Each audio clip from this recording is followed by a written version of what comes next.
Le pays, il est en train de craquer.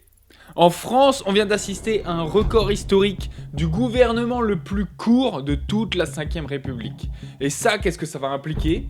Eh bien, simplement que la machine politique va s'enrayer au fur et à mesure. Donc, on constate depuis un certain moment, depuis plusieurs mois, une énorme instabilité politique en France, mais pourtant, les marchés européens et surtout français, comme on parle de la France, tiennent toujours le coup et sont toujours stables.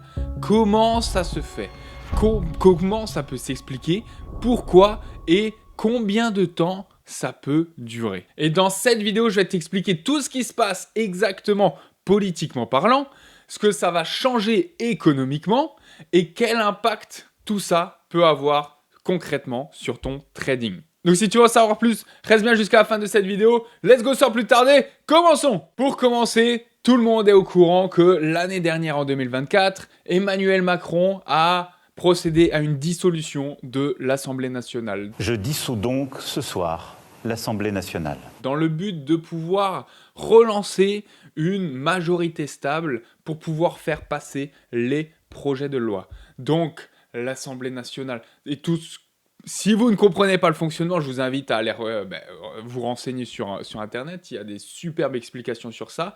Mais grosso modo, l'Assemblée nationale, donc les députés, sont élus par le suffrage universel direct, donc par tous les citoyens français. Sauf que suite à cette dissolution, l'année dernière, comme je l'ai expliqué juste avant, eh bien, le résultat est qu'on a 3 blocs qui se bloquent. Donc 3 partis politiques majeurs qui se bloquent au sein de l'Assemblée nationale et qui n'arrivent pas à faire passer les projets de loi. Et les 3 pôles irréconciliables, c'est quoi? C'est la gauche, donc les NFP, on appelle ça comme ça, et c'est pas la news des NFP le jeudi ou le vendredi, sur les non-farm payrolls, c'est la nouvelle Front Populaire, puis ensuite nous avons le centre, donc le centre macroniste, Ensemble, puis on a la droite avec le RN, le Rassemblement national. Et donc, quelle est la conséquence d'avoir 3 blocs majeurs et pas une majorité stable?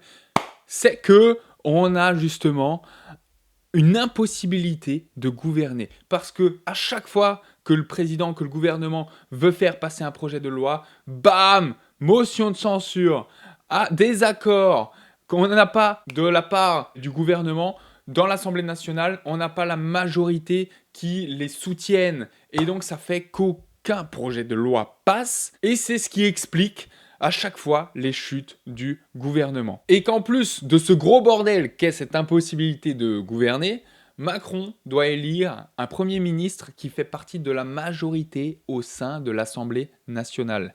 C'est ce qu'on appelle la cohabitation lorsque le Premier ministre fait partie d'un parti politique différent que le président. Donc là, notre exemple aujourd'hui concret, c'est quoi? C'est que Macron, on sait tous qu'il fait partie du centre, du groupe Ensemble, et les derniers ministres font tous partie, les derniers premiers ministres font tous partie de la droite. Ce phénomène-là, on appelle ça une cohabitation. La dernière cohabitation a été sous le règne de Jacques Chirac. Donc ça fait un moment, voire même plus d'une décennie qu'on n'a plus connu une cohabitation.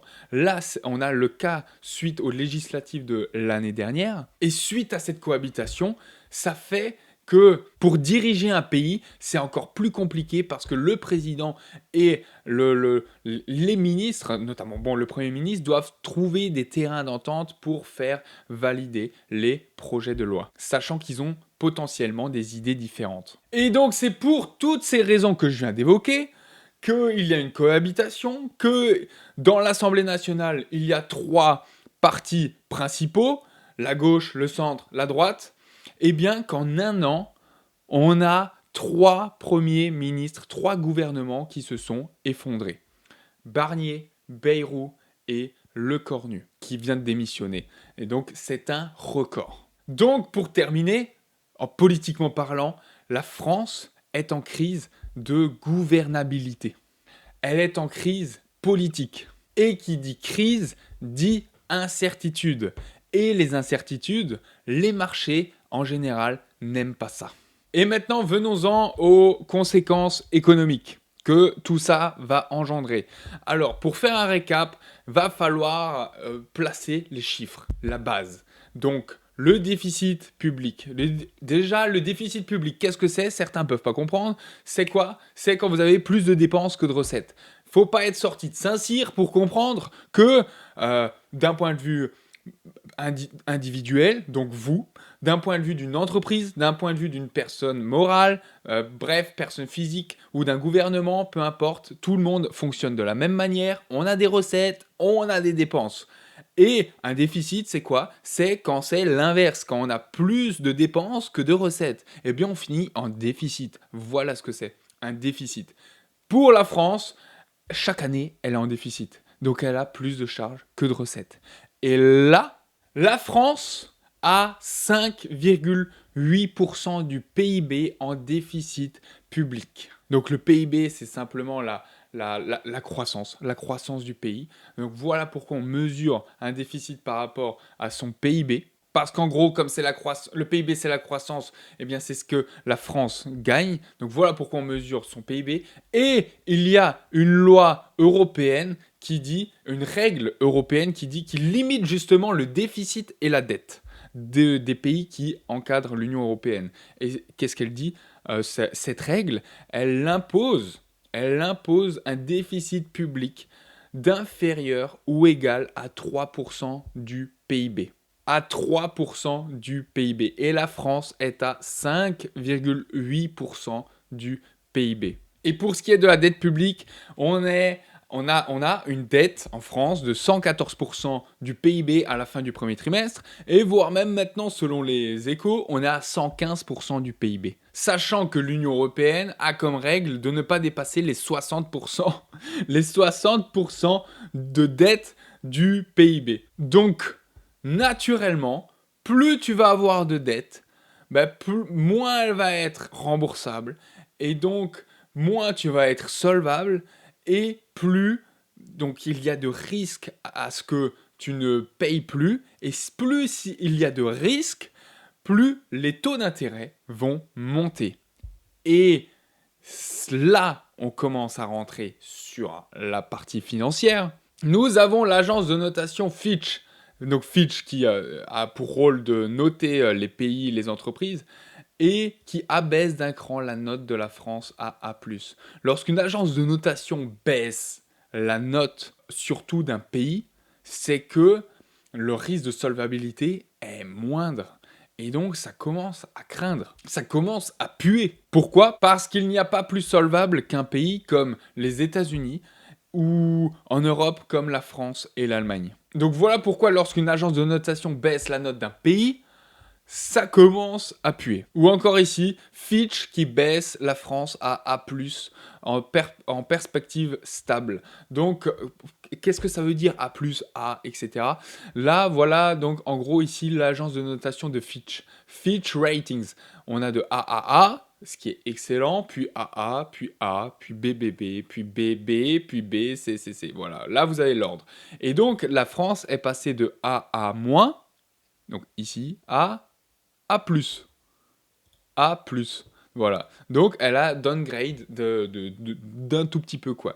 Mais si elle downgrade, qu'est-ce que ça va impliquer? Ici, vous pouvez voir les taux 10 ans, donc des obligations émises par la France sur 10 ans et de l'Allemagne en jaune. Et donc, on voit... Donc, qu'est-ce que c'est les obligations? Rapidement, les obligations, c'est des titres de dette émis sur les marchés financiers pour rembourser la dette en échéance d'un taux d'intérêt. Le taux d'intérêt, il varie en fonction du risque. Il varie en fonction de plein de data, comme l'inflation, la croissance, le chômage, les taux d'intérêt, etc., etc. Et on voit qu'avant 2020, qu'est-ce qui se passait? On avait les taux de la BCE à 0. Donc, la France, les pays européens, même quasi tout le monde, s'endettait encore plus. Pourquoi? Parce que ça ne coûtait rien, la dette. Ça ne coûtait rien. Puis, en 2020, on a eu la crise du Covid, donc elle s'est encore plus endettée. Forcément, ça allait engendrer de l'inflation. Puis après, l'inflation, il fallait lutter contre. Donc, qui c'est qui lutte contre l'inflation? C'est la Banque Centrale Européenne. Donc, pour lutter contre l'inflation, elle allait réduire son quantitative easing, c'est la planche à billets, donc elle imprime moins de billets, donc elle imprime pas des billets, mais elle achète moins d'obligations de la part des pays. Donc elle achète moins d'obligations et aussi elle augmente les taux d'intérêt. Donc qui dit augmenter les taux d'intérêt dit moins d'investissement, moins de dépenses. Donc voilà pourquoi à partir de 2022, quand elle a commencé à monter les taux d'intérêt et à réduire le quantitative easing, donc ça veut dire qu'elle adopte une politique de quantitative tightening, et bien à ce moment-là, les taux de tout le monde, d'ailleurs, on le voit que la France et l'Allemagne, pareil, elles ont été dans le même bain, ont augmenté. Pourquoi ? Parce que plus de risques de payer. Les taux d'intérêt de la BCE montent, alors les taux également des obligations, les taux d'intérêt vont monter. Et la valeur des obligations vont baisser. Donc voilà comment ça s'est passé de 2022 à 2024. Et à partir de 2024, on voit, surtout ici là, à partir en fait de juillet 2024, qu'est-ce qui s'est passé en été 2024 ? Eh bien, c'est là où on a eu la dissolution de Macron. Et on voit que l'écart s'est agrandi entre les deux courbes. Pourquoi ? Pourquoi on le compare avec l'Allemagne à échéance 10 ans ? Parce que l'Allemagne, c'est le benchmark favori, le benchmark majeur de l'Europe. Parce que l'Allemagne est considérée comme le pays le plus solvable et le moins risqué de l'Europe.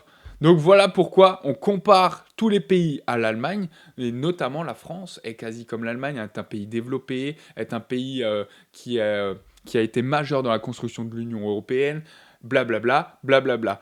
Donc voilà pourquoi on compare ces deux pays ensemble, et cet écart, on appelle ça le spread. Ici, partout, le spread était plus ou moins étroit, plus ou moins serré, plus ou moins le même. Donc ça, c'est cool. Mais là, à partir de mi-2024 jusqu'à maintenant, on voit que le spread augmente. Donc on voit que la France devient un pays de plus en plus risqué à investir dedans que l'Allemagne. Et qui dit plus risqué dit que c'est aussi plus rémunérateur, parce que là, si vous achetez une obligation à la France, eh bien, vous allez être rémunéré à échéance 10 ans, vous allez être rémunéré à 3,5%. Alors que si vous achetez une obligation allemande, vous allez être rémunéré à échéance 10 ans à 2,7%. Mais pour la France, qu'est-ce que ça veut dire ? Ça veut dire que si son taux d'intérêt augmente, eh bien, sa dette va encore plus augmenter. Ses intérêts vont encore plus augmenter. À chaque micro-point là, à chaque point de hausse de taux d'intérêt, c'est des milliards d'intérêts qui se rajoutent à devoir rembourser, à devoir payer. Et pour payer ces intérêts, comment ils vont les payer ? Avec de la dette, encore une fois. Et toute cette dette et ces intérêts qui ne font que monter, monter, monter à cause de raisons diverses et variées, notamment en ce moment pour des raisons politiques majeures, eh bien c'est pour ça qu'on dit que ça peut avoir que c'est une bombe à retardement et que ça peut avoir des effets néfastes sur les budgets de l'État. La preuve, on n'arrive pas du tout à mettre en place un budget depuis l'année dernière. Ça peut avoir un effet sur les retraites, ça peut avoir un effet sur les investissements publics. Et si tout ça commence à être touché, là, ça va commencer à très mal se passer en France. Mais paradoxalement, à côté, malgré cette crise politique, il y a l'économie française tient. Elle tient bon. Regardez, là c'est la croissance, le PIB de la France. Il est stable et constamment positif. Ok, peut-être des tout petites périodes négatives, des petits trimestres négatifs par-ci par-là, mais c'est rien. Ça reste majoritairement dans le vert, en croissance. Par contre, la croissance est trop faible. Des 0,4, 0,5, 0,4, 0,1, 0,9, 0,2, 0,3, c'est beaucoup trop faible pour compenser toutes ces dépenses, toutes ces charges. Donc, là où elle devrait faire un effort et trouver des solutions, c'est pas à taxer tout le monde et mettre en place des nouvelles taxes ou quoi que ce soit, mais c'est surtout, ça c'est mon avis personnel, au passage comme ça je le donne, mais c'est à chercher considérablement à augmenter sa croissance, son PIB. C'est comme ça qu'elle peut avoir un nouvel élan pour mieux respirer, pour mieux se comporter, pour que tout le monde se comporte mieux, qu'on ait tous un meilleur pouvoir d'achat, etc. et que l'économie reparte sans trop de problèmes. Donc là où elle est piégée, en fait, celle-là, c'est le PIB. Il est positif, il est correct, mais pas assez. Ils doivent trouver des solutions pour mieux le performer, mieux le cartonner. Et tout ça résoudra tous les problèmes. C'est certain. Ensuite, économiquement parlant, on voit aussi que ça se passe bien. Le taux de chômage, là, vous voyez, il est déjà il est constant à court terme et à long terme, sur les 10 dernières années, vous voyez qu'il est en période de baisse. Malgré que 7% et demi, c'est élevé comparé aux États-Unis ou d'autres pays développés, mais pour la France, qui sommes un pays de chômeurs apparemment, on voit que on est sur des plus faibles, à des niveaux plus faibles. Et c'est bon signe, c'est bon signe. Ça veut dire qu'on n'a jamais eu un taux d'emploi quasi aussi important qu'en ce moment. Donc ça, c'est aussi un très bon niveau économiquement parlant. Et l'inflation, on voit que l'inflation est stable en France. Et ça, c'est une bonne chose. Qui dit inflation stable, proche de 2%, voire même inférieure à 2%. Sachant que 2%, c'est l'objectif majeur d'un pays ou d'un continent comme l'Europe. Et la France, elle est en ce moment, elle vagabonde, aller à 1%. C'est super cool, c'est super. On ne rêve, une banque centrale ne rêve pas mieux ou un pays d'avoir un taux d'inflation stable, constant à 1-2%. Il n'y a pas mieux. Donc, on voit que l'économie, elle tient bon. Elle tient bon malgré cette crise politique. Donc, on voit que c'est qu'une crise politique, tout ce qui se passe. Donc, si je pouvais utiliser une métaphore, ce serait que c'est comme si une voiture continue de rouler toute seule sans chauffeur. Elle roule, mais à un moment, il va se passer quelque chose. Soit elle va aller trop longtemps tout droit, soit un chauffeur va rentrer dedans et sauver la voiture. Mais la métaphore, en tout cas, est pas mal et c'est la plus appropriée, je trouve, au contexte qu'est la France actuellement. Et alors, en termes de trading, qu'est-ce que ça donne? Eh bien, malgré cette crise politique en France, on voit que les marchés tiennent bon. On voit que le CAC 40, il tient bon. Là, on est en weekly, donc une bougie représente une semaine. On voit que ça tient. On voit même que ça a monté là et qu'on casse des précédents plus hauts depuis mars 2025, qu'on les a cassés la semaine dernière, donc dans la semaine du 29 septembre. 29 septembre, début octobre. Voilà. Mais certains peuvent se dire, mais waouh, la France ça pue, etc., etc. Regardez, ça se passe super bien, sachant que la bourse, ce n'est pas un lagging indicator, mais c'est un forward indicator. Donc c'est un indicateur avancé. Les prix price déjà ce qu'on anticipe. Et là, donc, qui dit qu'on vient de casser un petit niveau clé là, on dit que ça anticipe donc une potentielle croissance sur les marchés, sur le CAC 40, donc sur les 40 plus grosses sociétés cotées en France. Et donc, pourquoi? Eh bien, tout simplement parce que les marchés regardent les entreprises et pas les politiciens. Ils regardent les perspectives de croissance, ils regardent les bilans, ils regardent les comptes de résultats, ils regardent les futurs investissements, ils regardent tous les ratios économiques sur les entreprises. Et ça se passe super bien actuellement. Et les investisseurs internationaux savent très bien que la France ne fera pas défaut, que les grandes entreprises comme Total Energy, Sanofi, LVMH, font leur argent à l'étranger et que l'Union européenne soutiendra implicitement une stabilité pour la France. Donc voilà pourquoi, malgré tout ce qui se passe, le CAC 40, le marché français tient bon et pour le moment, tout se passe dans le meilleur des mondes. Malgré certains signaux de stress qui peuvent se produire actuellement. Et c'est là qu'il y a des petites opportunités de trading. Un peu technique, il faut connaître les produits financiers sur lesquels on peut opérer pour profiter de ces opportunités-là. Je vous les ai montrés juste avant. On va les revoir. Et la première opportunité, le premier risque aussi, le premier stress, les premières conséquences, ça va être la hausse des OAT. OAT, c'est quoi? C'est les obligations assimilables du Trésor. Donc les obligations qui sont émises par le gouvernement français. Et c'est ce que je vous ai montré tout à l'heure et qu'on revoit là. Donc là, les OAT en rose, violet, tout ce que vous voulez.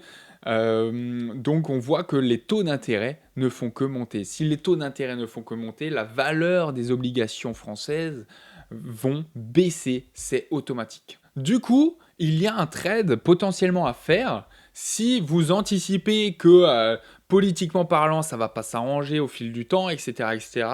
C'est pas impossible que les taux continuent de monter et qu'on casse là ce gros niveau de résistance qu'il y a sur les 3,5, 3,55%. On peut trader ça notamment sur le marché des futurs, ou vous pouvez simplement shorter des obligations ou acheter le mieux c'est d'acheter pas directement une obligation parce qu'après vous êtes fixé avec ce taux d'intérêt, mais justement d'acheter ça sur le marché des futurs, d'acheter les yields français sur 10 ans, 30 ans, peu importe. Là, j'ai le 10 ans, mais regardez le 30 ans. On le compare aussi, je vais enlever le 10 ans partout, on compare le 30 ans. Et regardez le 30 ans. Là, pareil, on atteint un niveau record sur le 30 ans. Donc, c'est encore plus risqué d'emprunter sur plus long terme, ce qui est logique, mais que sur le 10 ans. Là, on voit que ça a cassé encore plus. Donc, ça veut dire qu'il y a encore plus d'incertitudes sur 30 ans que sur 10 ans. Et voilà pourquoi l'écart là devient de plus en plus conséquent entre les obligations françaises et le benchmark que peut avoir et qu'on peut comparer sur la France, qui est les obligations allemandes, le Bund. On appelle ça le spread, et plus le spread est élevé, plus aussi il y a un arbitrage à faire. Donc il y a plein de stratégies d'investissement, c'est pas non plus le sujet de la vidéo, mais on constate bien que là, petit à petit, le spread devient de plus en plus conséquent. Et ça, c'est un signal majeur que la France devient de moins en moins solvable. Et ça offre donc des opportunités de trading, notamment sur les yields. Sur les yields et sur les obligations. Donc si vous anticipez une continuation haussière des yields, donc une continuation de cette incertitude politique, une continuation de la hausse de la dette, une continuation de la hausse du déficit, etc., etc. Forcément, à un moment donné, les yields, donc les taux d'intérêt sur les obligations françaises, ne vont faire que monter, et donc il y a un trade à faire là-dessus. Et on a aussi l'euro qui va se déprécier, comme la France qui fait partie d'un État, d'un gouvernement majeur dans l'Union européenne, ça va tirer vers le bas l'euro, puisque les obligations françaises ne font que baisser, donc les yields sur les obligations françaises ne font que monter. Ça va peser sur l'euro et donc apprécier le dollar. Donc voilà aussi une opportunité de trading qui peut se présenter. Et on voit bien là que depuis septembre, mi-septembre, il y a une belle pression baissière sur l'euro. Et là, le dollar, on casse un beau niveau là. On casse les thin lines et sur lesquels ça a super bien réagi en daily. Donc là, pourquoi pas anticiper un potentiel retournement. Je dis bien un potentiel. Mais il y a des opportunités de trading. Ça offre tout ce qui se passe des opportunités de trading. Voilà pourquoi on s'intéresse à la macro. Et donc, juste pour terminer, c'est exactement ce genre de période d'incertitude où les traders peuvent tirer profit de la volatilité. À une seule condition, c'est de comprendre ce qui se passe et de savoir comment tirer profit. Pour conclure, la France, comme je l'ai dit, elle n'est pas en crise économique. Mais par contre, elle est en crise politique réelle. Elle est bien présente, cette crise politique. Et donc, si il n'y a rien qui se stabilise au fil du temps, les marchés vont finir par le pricer, tôt ou tard. Et donc le trading, c'est pas juste lire des graphes, c'est comprendre les forces invisibles derrière le prix. On appelle ça la macroéconomie et la politique en fait partie. Dis-moi en commentaire si tu penses que la France va s'en sortir ou si elle est au début d'un tournant historique. de manière constructive, bien sûr. En commentaire, je les lirai tous. Et dans la prochaine vidéo, on va parler, ou dans l'une des prochaines, je ne sais pas laquelle, dans quel ordre je vais le faire, mais on va parler du shutdown américain. Avec l'accent américain, j'ai essayé de le placer. Mais c'est trop méconnu encore du grand public, du trading retail aussi. Donc, pourquoi pas, bam, poser les bases, expliquer de manière constructive également tout comment ça se passe, qu'est-ce que ça implique, etc. Donc, si tu as déjà aimé cette vidéo, si tu as appris des choses, tu sais quoi faire, tu mets un pouce bleu, tu likes la vidéo, tu t'abonnes pour ne rien louper, t'actives la cloche. Et je te souhaite un très bon trading. Sois safe, apprends, étudie, teste, pratique. On est en live tous les jours à 15h30 pour trader en live avec la méthode Finevrest. Donc je t'invite aussi à venir sur les lives, à regarder tout ça. Et je te souhaite un très bon trading. À très bientôt dans la prochaine vidéo. C'était Florian de Finevrest. Ciao, ciao, ciao! Yo, his name is Florian, he's the NASDAQ hustler. Every day he's grinding, making all them numbers cluster. He's a day trader, living life as a thrill seeker. Analyzing charts, he's the Wall Street sneaker. 9 to 5 ain't his game, it's the stock market flow. Tickers on his mind, watching those numbers grow. Buy low, sell high, that's the name of the game. Florian's in the zone, he ain't playing for fame. Florian's on